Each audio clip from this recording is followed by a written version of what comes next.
নমস্কাৰ অসমবাসী ৰাইজ আজি অসমৰ বিভিন্ন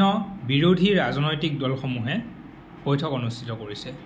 আৰু সেই বৈঠকৰ নেতৃত্ব দিছে অসম জাতীয় কংগ্ৰেছে আৰু সেই বিৰোধী বৈঠকলৈ আম আদমি পাৰ্টি অসম শাখাক আসলতে আমন্ত্ৰণ জনোৱা হোৱা নাই আৰু আম আদমি পাৰ্টি এটা ৰাষ্ট্ৰীয় পৰ্যায়ৰ ৰাজনৈতিক দল হিচাপে সেই আমন্ত্ৰণলৈ আশা কৰিও থকা নাছিল কাৰণ আমি জানো বিজেপি কংগ্ৰেছৰ পাছতেই ভাৰতৰ ৰাষ্ট্ৰীয় দল আম আদমি পাৰ্টি আৰু খুব কম সময়ৰ ভিতৰত 10-12 বছৰৰ ভিতৰতে আম আদমি পাৰ্টিয়ে ৰাষ্ট্ৰীয় দল হিচাপে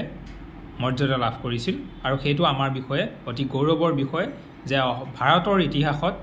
এনেকুৱা হোৱা নাই জাতীয় কংগ্ৰেছৰ কথা ক'বলৈ নাযাওঁ কাৰণ তেওঁলোক ভাৰতৰ স্বাধীনতাৰ আগৰে পৰাই আছে তাৰ পাছৰে পৰা অসম তথা ভাৰতৰ ইতিহাসত এইটো নজৰ নাছিল যে এটা ৰাজনৈতিক দল 10-12 বছৰতে ৰাষ্ট্ৰীয় পৰ্যায়ত উজলি উঠিবলৈ সক্ষম হৈছে আৰু আমি সেই একমাত্ৰ ৰাজনৈতিক দল কিন্তু দিল্লীত যেতিয়া আম আদমি পাৰ্টি প্ৰতিষ্ঠা হৈছিল আৰু দিল্লীৰ শাসনভাৰ যেতিয়া আম আদমি পাৰ্টিৰ হাতলৈ আহিছিল তেতিয়া আসলতে দিল্লীত কংগ্ৰেছৰ শাসন চলি আছিল কংগ্ৰেছ চৰকাৰ আছিল কিন্তু সেই দুৰ্নীতিগ্ৰস্ত কংগ্ৰেছ চৰকাৰ আঁতৰাই আমি দিল্লীত আম আদমি পাৰ্টিৰ সুশাসন প্ৰৱৰ্তন কৰিছিলোঁ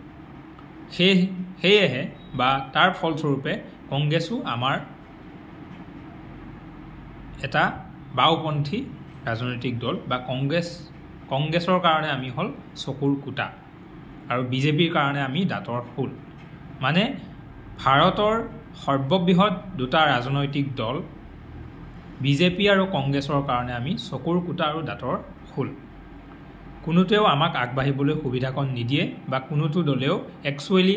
এইটো নাভাবে যে বিজেপি কংগ্ৰেছৰ সলনি বেলেগ এটা ৰাজনৈতিক দল আহি ভাৰতত বিস্তাৰ কৰক কিন্তু লাহে লাহে মানুহে আম আদমি পাৰ্টিক আগুৱাই নিলে আৰু ৰাইজৰ আশীৰ্বাদত আমি 10-12 বছৰতে এটা ৰাষ্ট্ৰীয় ৰাজনৈতিক দল হিচাপে স্বীকৃতি লৈ বিভিন্ন ৰাজ্যত আমি বিস্তাৰ কৰিবলৈ সক্ষম হৈছোঁ 2012 চনৰে পৰা অসমত আম আদমি পাৰ্টিৰ শাখাই কাম কৰি আছে যদিও আমাৰ কোনো আৰ্থিক ব্যৱস্থা নথকাৰ বাবে কাৰণ আমি হলো এটা নৈতিকতাৰে প্ৰমূল্যবোধ আৰু আম আদমি মানে সাধাৰণ জনতাৰ এটা দল আৰু আমাৰ ইয়াতে কোনো সিন্ডিকেটৰ টকা বা দুৰ্নীতিগ্ৰস্তৰ পৰা টকা আমাৰ ইয়াতে নাহে বা আমি তেনেকুৱা টকা আমি চান্দা হিচাপেও নুঠাওঁ সেইকাৰণে আমাৰ যিহেতু আৰ্থিক দুখ একেবাৰে টনকিয়াল নহয় আমি যেনেকুৱা আমাৰ আম আদমি পাৰ্টি দলটো তেনেকুৱাই সেইকাৰণে আমি অসমত বিজেপি আৰু কংগ্ৰেছৰ দৰে বা আন ৰাজনৈতিক দলৰ নিচিনাকৈ আমি তাণ্ডৱ চলাই থাকিব পৰা নাই কাৰণ আমি আৰ্থিকভাৱে একেবাৰেই দুৰ্বল আমি যি কৰোঁ সকলো নিজৰ টকাৰে সকলো আমাৰ নিজৰ পকেটৰ ধনেৰে ঘৰৰ পৰা টকা নি আমি যিখিনি কৰিব পাৰোঁ সেইখিনি কৰি আছোঁ যাৰ ফলস্বৰূপে অসমত আজি আম আদমি পাৰ্টিৰ আসলতে অস্তিত্ব নাই মানুহে জানে যে আম আদমি পাৰ্টি বুলি অসমত শাখা আছে কিন্তু আম আদমি পাৰ্টিৰ প্ৰসাৰ আৰু প্ৰচাৰ বা বিস্তাৰ হোৱাগে নাই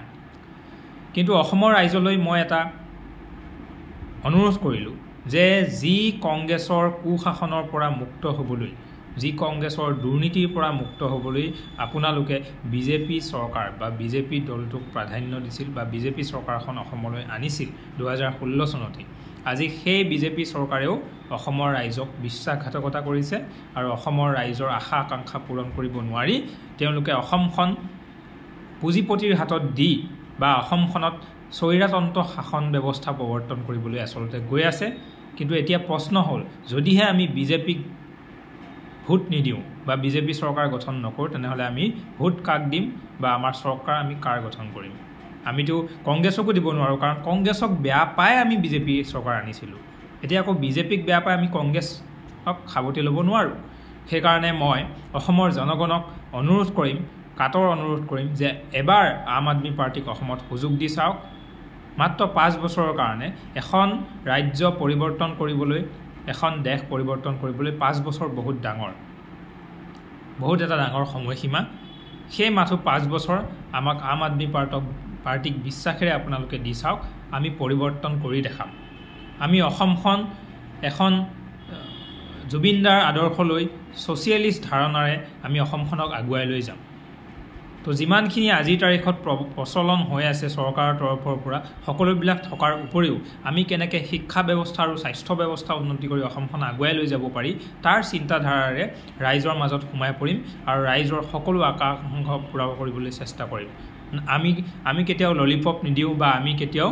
ৰাইজক মিছা আশা দি কিছুমান পূৰণ কৰিবলৈ চেষ্টা নকৰোঁ। আমাৰ মূল উদ্দেশ্য হ'ল অসমখন শিক্ষাৰ ফালৰ পৰা অসমখন স্বাস্থ্য সেৱাৰ আগৰ পৰা উচ্চ মানদণ্ডৰ কৰি অসমখনক দেশৰ সৰ্বশ্ৰেষ্ঠ ৰাজ্যৰ তালিকা কৰা আৰু যদিহে আম আদমি পাৰ্টীয়ে সেই সুবিধা পায় গোটেই দেশখন আমি আগুৱাই লৈ বিশ্বত নম্বৰ 1 কৰিবলৈ চেষ্টা চলাম। আৰু সেয়া সম্ভৱ কেৱল উচ্চ শিক্ষা, চৰকাৰী উচ্চ শিক্ষাৰ ব্যৱস্থাপনা কৰা আৰু স্বাস্থ্যখণ্ডৰ উন্নতি কৰোৱা। কিন্তু অসম তথা বিজেপিৰ গোটেই ভাৰতবৰ্ষত বিজেপিৰ 21-22খন ৰাজ্যত বিজেপি চৰকাৰ, কিন্তু কোনো এখন ৰাজ্যত আপোনালোকে উচ্চ শিক্ষা বা শিক্ষাৰ যিটো ৱৰ্ল্ড ক্লাছ লেভেল সেইটো কিন্তু নাই। কিন্তু আম আদমি পাৰ্টি পাঞ্জাৱত অহাৰ পাছৰে পৰা আজি পাঞ্জাৱ চৰকাৰৰ শিক্ষা ব্যৱস্থা হ'ল দেশৰ ভিতৰত 1 নম্বৰ। ঠিক তেনেকৈ আমি দিল্লীত কৰিবলৈ সক্ষম হৈছিলোঁ, য'ত নিৰপেক্ষ গুণী জ্ঞানী টিচাৰ্ছ হওক বা নিৰপেক্ষ লোকসকলে হওক দিল্লীৰ শিক্ষা ব্যৱস্থা আৰু এতিয়াৰ পাঞ্জাৱৰ শিক্ষা ব্যৱস্থাক উচ্চ প্ৰশংসা কৰে আৰু গোটেই দেশকে সেই শিক্ষা ব্যৱস্থা প্ৰৱৰ্তন কৰিবলৈ কয়। ঠিক তেনেকৈ আমি স্বাস্থ্যখণ্ডত এক সুদূৰ প্ৰসাৰী প্ৰভাৱ পেলাবলৈ চেষ্টা কৰিছিলোঁ, কিন্তু যেনেকৈ মই ক'লোঁ চকুৰ কুটা আৰু দাঁতৰ শাল হোৱাৰ বাবে কংগ্ৰেছ আৰু বিজেপি দুয়োটা বৃহৎ পাৰ্টীয়ে মিলি আমাৰ বিৰুদ্ধে ষড়যন্ত্ৰ কৰে আৰু আমাৰ মাতবোৰ সদায় দবাবলৈ চেষ্টা কৰি আহিছে। তো মই ভাবোঁ অসমৰ ৰাইজে এইখিনি বুজি উঠক আৰু আম আদমি পাৰ্টী অসমক এবাৰ সুযোগ দিয়ক যাতে আমি অসমখনলৈ পৰিৱৰ্তন কৰিব পাৰোঁ। দিল্লী আৰু পাঞ্জাৱত যেনেদৰে আমি কাম কৰিছোঁ বা কৰিছিলোঁ তেনেদৰে যাতে অসমখনতো আমি সেৱা আগবঢ়াব পাৰোঁ, তাৰ কাৰণে আপোনালোকে আমাক সহযোগিতা কৰক। আমি টকা পইচা বা তাণ্ডৱ কৰি অসমত ৰাজনীতি কৰিব নোৱাৰিম সঁচা, হয়তো আমি ইলেকশ্যনৰ সময়তো সেইবিলাক ঘূৰা পকা বা মানুহৰ মাজত সোমাবলৈ যিখিনি যথেষ্ট টকা পইচাৰ ৰাজনীতি বা ললিপপ দিয়াৰ ৰাজনীতি আমি কৰিব নোৱাৰিম সঁচা, কিন্তু আমাৰ অন্তৰাত্মা আম আদমি পাৰ্টীৰ অন্তৰত এইটোৱে আছে যে অসমৰ জনগণক সৰ্বশ্ৰেষ্ঠ যিবিলাক উপহাৰ দি সৰ্বশ্ৰেষ্ঠতাৰে কাম কৰি অসমখনক সৰ্বশ্ৰেষ্ঠ ৰাজ্যৰ তালিকাত সন্নিৱিষ্ট কৰা, না কি আজি যিবিলাক আঁচনি লোভত দি থকা হৈছে বা ভোটৰ লালসাত কংগ্ৰেছেই হওক বিজেপিয়ে হওক যি এনি টাইম ইজনে সিজনৰ ওপৰত আক্ৰমণ, ইটো দলে সিটো দলৰ ওপৰত প্ৰত্যাক্ৰমণ এইবিলাক কৰাতে সীমাবদ্ধ। আম আদমি পাৰ্টী সদায় নিৰপেক্ষ আৰু মৌনতা অৱলম্বন কৰি আছে, কাৰণ আম আদমি পাৰ্টী নৈতিক প্ৰমূল্যবোধ ইয়াত নাই যে কোনোৱেও ধৰ্ম বা জাত পাত এইবিলাকৰ ওপৰত আম আদমি পাৰ্টীয়ে কেতিয়াও মাত মতা নাই, কাৰণ আমি ধৰ্ম নিৰপেক্ষতা আমি সংবিধানৰ মতে চলা একমাত্ৰ ৰাজনৈতিক দল। আৰু মই বাৰে বাৰে কৈছোঁ চকুৰ কুটা দাঁতৰ শাল হোৱা হেতুকে আমি বিভিন্নজন ডাঙৰ লিডাৰৰ হওক বা বিভিন্ন ৰাজনৈতিক দলৰ আমি আক্ৰোশৰ বলি হৈছোঁ, কিন্তু ৰাইজে বুজি পায়, কাৰণ আম আদমি পাৰ্টীৰ ওপৰত এটা চেকাও আজিলৈকে আদালতৰ পৰা লগাব পৰা নাই। সেয়া যদি লগাইছে ED CBI লগাইছে বা সেয়া যদি লগাইছে দেশৰ যি শাসন ব্যৱস্থাত আছে বিজেপি বা কংগ্ৰেছ তেওঁলোকেহে আমাক ওপৰত লগাইছে, কিন্তু আদালতে প্ৰত্যেকবাৰে আমাক ক্লিন চিটেই দি আহিছে। তো কথাটো হ'ল সংবিধানৰ আদৰ্শ মানি চলা, দেশখন সংবিধান মতে চলোৱা আৰু সংবিধানৰ আদৰ্শ আৰু লক্ষ্য বাবা চাহেব আম্বেদকাৰ মহাত্মা গান্ধীৰ আদৰ্শ আৰু লক্ষ্যক আগত ৰাখি ভগত সিঙৰ দৰে সাহস বুকুত বান্ধি আমি কাম কৰিবলৈ চেষ্টা চলাইছোঁ। আমি আৰ্থিকভাৱে খুবেই দুৰ্বল, আপোনালোকৰ সহায়ৰ প্ৰয়োজন। আপোনালোকে যদি আমাক বিশ্বাস কৰি সহায় সহযোগিতা কৰি আগুৱাই লৈ যায় তেনেহ'লে আম আদমি পাৰ্টীয়ে অসমত এটা সুশাসন ব্যৱস্থা প্ৰৱৰ্তন কৰিবলৈ সদায় যত্নপৰ থাকিব। ধন্যবাদ। জয় আই অসম, জয় জুবিন দা,